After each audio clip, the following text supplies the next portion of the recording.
유다의 왕 요아스의 아들 아마샤 제15년에 이스라엘의 왕 요아스의 아들 여로보암이 사마리아에서 왕이 되어 41년간 다스렸으며 여호와 보시기에 악을 행하여 이스라엘에게 범죄하게 한 느밧의 아들 여로보암의 모든 죄에서 떠나지 아니하였더라. 이스라엘의 하나님 여호와께서 그의 종 가드헤벨 아미떼의 아들 선지자 요나를 통하여 하신 말씀과 같이 여로보암이 이스라엘 영토를 회복하되 하맛 어귀에서부터 아라바 바다까지 하였으니 이는 여호와께서 이스라엘의 고난이 심하여 매인자도 없고 노인자도 없고 이스라엘을 도울 자도 없음을 보셨고 여호와께서 또 이스라엘의 이름을 천하에서 없이 하겠다고도 아니하셨으므로 요아스의 아들 여로보암의 손으로 구원하심이었더라. 안녕하세요. 박한성 목사입니다. 저는 달걀을 사용한 음식을 참 좋아합니다. 일명 계란찜은 고깃집에서 혼자 한 뚝배기 할 정도예요. 대표 목사님께서도 제가 좋아하는 줄 아시고 꼭 저를 위해 별도로 계란찜을 시켜주시죠. 이 계란 프라이를 하면 기본 2개는 눈치 보지 않고 먹습니다. 저도 아주 가끔 집에서 계란 프라이를 하는데 참 간단하죠. 프라이팬에 기름을 적당히 두르고 어느 정도 달궈지면 계란을 깨서 넣기만 하면 됩니다. 그런데 여기서 중요한 것이 있어요. 언제 뒤집을 것인가입니다. 뒤집는 시기를 놓치면 한쪽 면은 태우고 한쪽은 노른자가 익지 않는 상황이 되죠. 물론 저처럼 반숙을 좋아하면 되겠지만 완숙을 좋아하는 분이라면 아쉬울 거예요. 실패하면 스크램블이라고 하면 되겠지만 오늘 저는 이 뒤집는 얘기를 해보려고 합니다. 하나님께서는 호세아 선지자를 통해 북이스라엘을 칭하실 때의 전병으로 말씀하셨어요.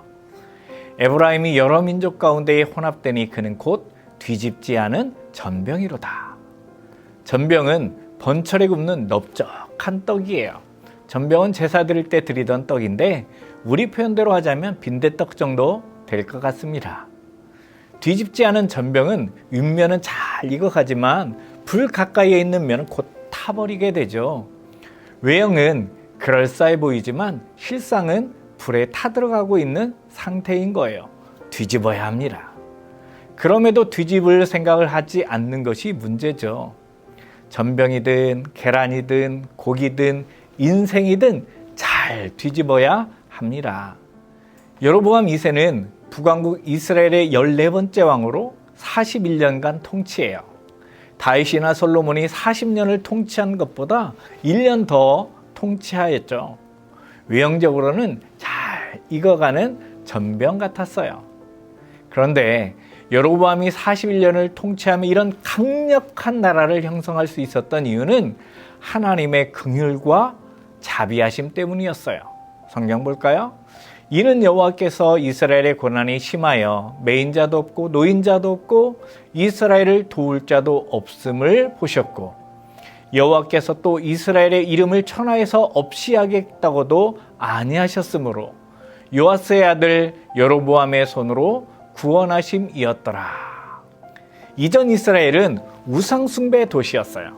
또한 하나님께서 엘리야의 예언을 통해 등장한 아람 왕 하사엘의 약탈로 인해 매인자도 없고 노인자도 없고 도울 자도 없는 국가가 되었죠. 자유인도 없고 종도 없는 폐허가 된 거예요. 환난 가운데 있었지만 스스로 일어날 힘도 도와줄 대상도 없기에 그대로 주저앉아 있는 상태였다라는 말이에요. 하나님께서는 이스라엘의 고통과 괴로움을 다 아셨죠. 이 모든 것을 아신 하나님은 바로 여로보암 2세를 사용하여 그들을 구원하셨어요. 구원을 넘어 축복까지 받았죠. 하맛 어귀부터 아라바 바다까지 차지하였는데 이 말은 국제무역로인 왕의 대로를 관할하게 되었다는 뜻이에요. 솔로몬 때의 영토, 그러니까 이스라엘이 가장 영토가 확장되었을 때의 영토를 차지하였다라는 말이 되는 것이죠. 그렇습니다.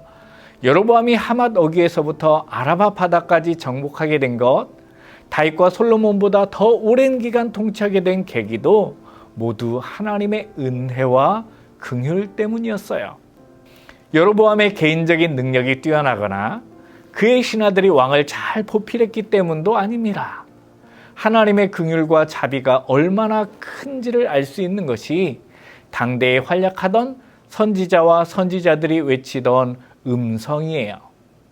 하나님께서는 단지 영토와 부강만을 허락하신 것이 아니라 선지자들을 보내셔서 그들의 인생에 말씀과 기회라고 하는 큰 은혜를 주시죠. 여로보암 2세 당대의 선지자로는 아모스와 호세아가 있어요. 아모스가 외쳤던 음성이 무엇인가요? 전심으로 여호와를 찾으라 였습니다. 호세아 선지자가 외쳤던 음성은 여호와께로 돌아오라 였죠. 겉모습은 화려해 보이고 과거 솔로몬의 영광을 재현하는 것처럼 보였지만 실상은 사회, 도덕, 종교적으로 심히 부패하였음을 분명히 보여준 것이에요. 그래서 하나님을 찾고 하나님께로 돌아오라 권면하고 있는 것이죠. 그렇습니다. 하나님의 놀라운 혜택의 주인공인 여로보암은 하나님을 인정하지 않았어요. 하나님께 감사하지도 않았죠. 성경 보실까요? 여호와 보시기에 악을 행하여 이스라엘에게 범죄하게 한 느밧의 아들 여로보암의 죄에서 떠나지 아니하였더라. 여로보암은 그 하나님 보시기에 악하게 살았어요. 죄의 자리에서 하나님께로 한 발자국도 움직이지 않았다라는 거예요. 이스라엘을 강성하게 한 왕이었지만 우상 숭배로 이스라엘을 멸망의 길로 이끈 왕이기도 한 거예요. 류모세 선교사는 사실 8세기 중엽의 번영은 최소한 북왕국의 경우 망국 직전에 나타난 마지막 불꽃놀이 그 이상도 그 이하도 아니었다라고 말합니다. 번영과 성공 뒤에 숨겨져 있는 추악한 뒷모습인 것이죠. 뒤집지 않은 전병처럼 밑에서부터 타들어가고 있었어요. 아모스 선지자는 말합니다. 너희는 여호와를 찾으라. 그리하면 살리라. 호세아 선지자는 말합니다. 오라, 우리가 여호와께로 돌아가자. 여호와께서 우리를 찢으셨으나 도로 낫게 하실 것이요. 때에 따라 전병을 뒤집어야 하는 것처럼 우리는 세상 일도 열심히 하고 세상에서 하는 일이 잘 되는 것도 중요하지만 하나님을 제대로 찾고 있고 하나님께 감사하는 신앙생활을 하고 있는지도 점검해 보아야만 합니다.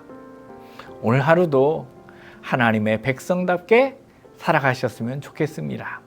기도하겠습니다. 사랑하는 주님, 감사드립니다. 번영과 성공 뒤에 감춰져 있는 연약한 인간의 뒷모습을 여로보암을 통해 보았습니다. 우리 자신의 감춰져 있는 뒷모습은 아닌지 돌이켜보게 하심을 감사드립니다. 내가 하는 모든 일들에는 하나님의 은혜가 흐르고 있음을 기억하며 일이나 성공을 좇는 자가 아닌 하나님을 섬기고 하나님께 감사하며 바른 신앙생활을 해나갈 수 있도록 인도하여 주옵소서. 오늘 하루도 하나님을 의지합니다. 예수 그리스도의 이름으로 기도드리옵나이다. 아멘.